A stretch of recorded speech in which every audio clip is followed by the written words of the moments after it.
Hi అందరికీ నమస్కారం. మీరు చూస్తున్నారు చెర్రీ మామ్స్ కుకింగ్ స్టైల్.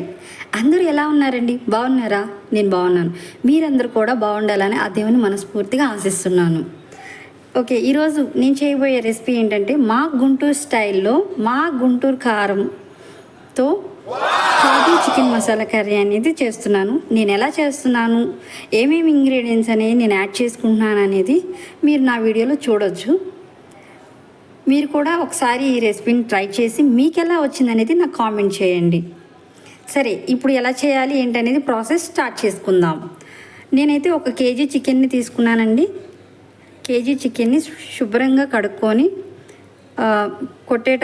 చికెన్ని కొట్టేటప్పుడు చిన్న చిన్న ముక్కలు కూడా ఉంటాయండి చికెన్లో. అది కూడా నీట్గా శుభ్రంగా తీసేసుకొని కడిగి ఒక కడాయిలో వేసుకున్నాను.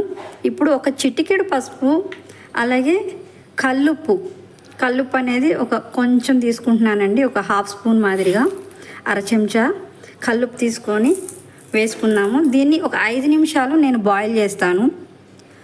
5 నిమిషాలు దీన్ని ఉడికించుకుందామండి. గ్యాస్ వెలిగించుకొని ఈ చికెన్ని గ్యాస్ మీద పెట్టి 5 నిమిషాలు దీన్ని ఉడికించుకుందాము. ఎందుకంటే ఆ చికెన్కి ఉప్పు అనేది పడుతుందన్నమాట. 30% మనం దీన్ని ఉడికించుకుందాము. తర్వాత చూడండి, ఇదిగో ఇలా 30% ఉడికించుకుంటే ఆ ముక్కకి ఉప్పు అనేది పడుతుంది, బాగుంటుంది తినేటప్పుడు. ఇప్పుడు ఒక కడాయి తీసుకొని 6 స్పూన్లు ఆయిల్ తీసుకున్నాను. చికెన్ కర్రీ కాబట్టి కొంచెం ఎక్కువ తీసుకున్నాను ఆయిల్. అందులో 1 చెక్క, 1 లవంగం, 1 యాలుక్కాయ 3 వేసుకున్నాను. తర్వాత 3 మీడియం సైజు ఉల్లిపాయలను చిన్న చిన్న ముక్కలుగా చాప్ చేసుకున్నానండి. నేను చాపర్ వాడతాను. వాటిని కూడా ఉల్లిపాయలని ఆయిల్లో వేసుకొని పచ్చివాసన పోయేంత వరకు వేయించుకుందాము. బాగా కలిగి పెట్టుకుందాము. చక్కగా వేపుకుందాము ఆయిల్లో. తర్వాత నేను 6 మీడియం సైజు పచ్చిమిర్చిని తీసుకున్నానండి. నిలువుగా చీలికలు చేసుకున్నాను. నూనెలో వేసుకొని కొంచెం వేపుకుందాము. 2-3 సార్లు అలా తిప్పుకుందాము.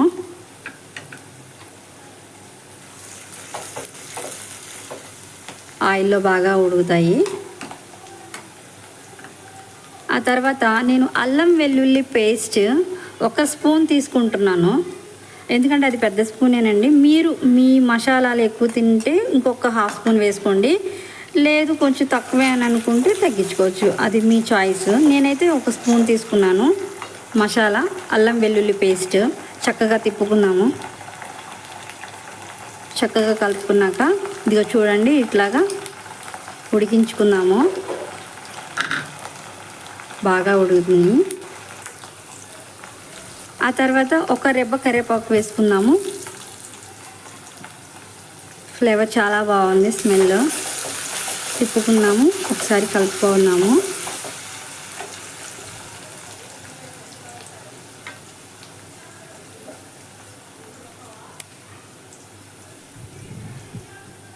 బాగా మగ్గుతుంది. ఇలా మగ్గుతూ ఉండగా నేను ఒక పెద్ద సైజు టొమాటోని చిన్న చిన్న ముక్కలుగా కట్ చేసుకొని వేసుకుంటున్నాను. మీరు కొంతమంది అయితే మిక్సీ పట్టేసి స్మూత్గా పేస్ట్ లాగా వేస్తారు, ఎవరి చాయిస్ వాళ్ళది. నేనైతే ఇలా వేస్తున్నాను. చక్కగా కలుపుకుందాము. టొమాటో అంతా బాగా మగ్గేంత వరకు 2 మినిట్స్ దీన్ని ఉడికించుకుందాము. బాగా టమాటా అంతా గుజ్జుగా రావాలండి. ఇదిగో ఇలాగా. సో టొమాటో బాగా గుజ్జుగా వచ్చింది కదండి. మన టొమాటో ముక్క అనేది లైట్గా కనిపిస్తూ ఉంటుంది, బాగా రెడ్డిష్గా. ఇప్పుడు 1/2 స్పూన్ పసుపు అనేది వేసుకుందాము.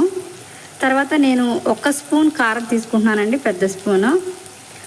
అంటే ఆల్రెడీ మనం పచ్చిమిర్చి వేసుకున్నాం కదా, చికెన్కి కారం ఉంటేనే బాగుంటుందన్నమాట. ఇది మా గుంటూరు స్టైల్ కారం. మా అమ్మగారు వాటిలో కొన్ని ఈ ధనియాలు, జీలకర్ర, చిన్నులపాయలు ఇలా వేసి పట్టించిన కారం అనమాట. బాగా కలుపుకున్నాక ఇప్పుడు మనం 5 నిమిషాలు ఉడకబెట్టుకున్నాం కదండి చికెన్. ఇప్పుడు ఆ మసాలాలో వేసేద్దాము ఉడకబెట్టుకున్న చికెన్ని.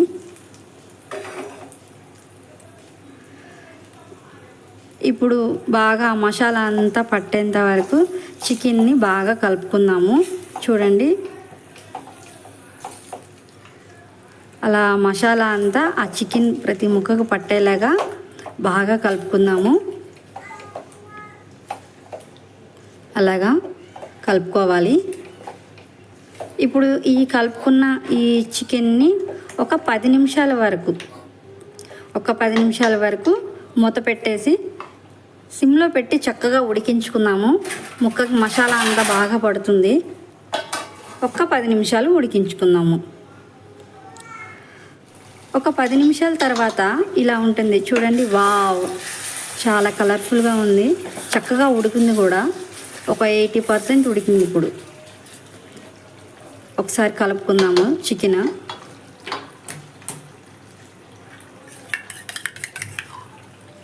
ఇప్పుడు మనం ఇందులోకి పెరుగుని యాడ్ చేస్తున్నాను. ఒక 2 స్పూన్లు పెరుగు తీసుకున్నానండి.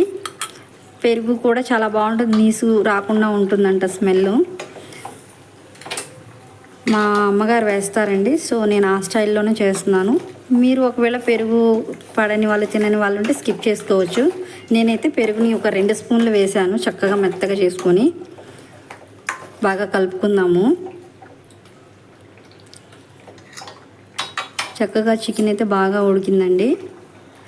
ఇప్పుడు నేను స్వస్తిక్ చికెన్ మసాలా పౌడర్ని వేసుకుంటున్నాను. ఒక 1/2 స్పూన్ వరకు ఉంటుంది. స్వస్తిక్ చికెన్ మసాలా పౌడర్ని వేసుకున్నాక మంచిగా కలుపుకుందాము.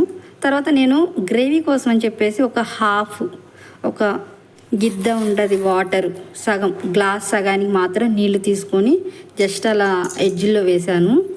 తర్వాత ఇందాక మనం సాల్ట్ వేసి ఉడికించుకున్నాం కదండి, కల్లుప్పు. ఇప్పుడు రుచికి సరిపడంత ఉప్పు వేసుకుందాము. మీరు టేస్ట్ని బట్టి, మీరు ఉప్పు తక్కువ తినేవాళ్ళు కొంచెం తక్కువ, కొంచెం ఎక్కువ తినేవాళ్ళు కొంచెం ఎక్కువ. నేనైతే చికెన్కి సరిపడంత టేస్ట్ని బట్టి నేను కల్లుప్పు అనేది వేసుకున్నాను. కొంచెం ఇప్పుడు బాగా తిప్పుకుందాము, కలియబెట్టుకుందాము. బాగుందండి, చక్కగా ఉడికింది. ఇప్పుడు ఒక 2 మినిట్స్ అలా మూత పెట్టేసి ఉడికిద్దాము, ఒక 2 నిమిషాలు. సో ఈలోపు కొంతమంది ఏంటంటే కాజు పేస్ట్ వేస్తారు, జీడిపప్పు పేస్ట్. నేనైతే ఇక్కడ జీడిపప్పు నూక అంటారు, అది తీసుకొని చక్కగా శుభ్రం కడుక్కొని దాన్ని ఒక పావు గంట సేపు నానబెట్టుకున్నానండి. చక్కగా వాటిని ఇలా మిక్సీ జార్లో వేసి పేస్ట్ లాగా చేసుకున్నాను. ఈ పేస్ట్ని నేను ఒక 2 స్పూన్లు తీసుకుంటున్నాను. ఎందుకంటే గ్రేవీ అనేది పల్చగా లేకుండా చిక్కగాను చాలా టేస్ట్గా ఉంటుందండి. ఈ జీడిపప్పు పేస్ట్ కర్రీకి చాలా టేస్ట్గా ఉంటుంది. గ్రేవీకి కూడా బాగా తిక్కుగా బాగుంటుందండి. తినేటప్పుడు ఆ ఫ్లేవర్ చాలా బాగుంటుంది. నేనైతే ఎప్పుడు ఇదే వాడతాను. ఇట్లాగా ఒకసారి మూత పెట్టుకొని ఒక 5 మినిట్స్ ఉడికించుకుందాము. వావ్, చాలా బాగుందండి, చక్కగా ఉడికింది. ఫ్లేవర్ కూడా చాలా బాగుంది, స్మెల్. ఇప్పుడు కొత్తిమీర తీసుకొని చిన్న చిన్న ముక్కలు కట్ చేసుకుని కొత్తిమీర లాస్ట్లో వేసేస్తున్నానండి. ఇప్పుడు గ్యాస్ అనేది ఆఫ్ చేస్తున్నాను. సో ఇప్పుడు మన చికెన్ కర్రీ అనేది చేయడం రెడీ అయింది. ఇప్పుడు ఒకసారి చూపిస్తానండి. గ్యాస్ ఆపేస్తాను. చూడండి ఎంత కలర్ఫుల్గా ఉందో. మూత పెట్టుకొని 2 నిమిషాలు పక్కన పెట్టుకుందాము. సో ఇప్పుడు చూడండి, చికెన్ కర్రీ అనేది ఇలా ఉంది. నేనైతే మా గుంటూరు స్టైల్లో చికెన్ కర్రీని ఇలా తయారు చేసుకున్నాను. మీరు కూడా ఒకసారి ట్రై చేసి మీకు ఎలా వచ్చింది అనేది నాకు కామెంట్ చేయండి. చాలా బాగుందండి, చూడ్డానికి చక్కగా అన్ని సమపాలంగా బాగా ఉన్నాయి. ఇప్పుడు ఒక ప్లేట్లోకి సర్వ్ చేసుకుంటున్నాను. సో నాకైతే వచ్చినంతలో నేను గార్నిష్ చేసుకున్నానండి. ముందు ఏదన్నా బెటర్గా చేయడానికి ట్రై చేస్తాను. వావ్, చాలా బాగుంది. చూడండి ఎంత చక్కగా కలర్ఫుల్గా ఉందో. కాజు చికెన్ మసాలా కర్రీ నచ్చిందా? మీరు కూడా ఒకసారి ట్రై చేయండి. నా వీడియోస్ కనుక మీకు నచ్చినట్లుగా అయితే లైక్ చేయండి, షేర్ చేయండి, సబ్స్క్రైబ్ చేయండి. సో మీ వాల్యుబుల్ కామెంట్స్ని ఇవ్వండి, నేను తప్పకుండా వాటిని ఫాలో అవుతాను. సరే ఉంటా అండి, బాయ్.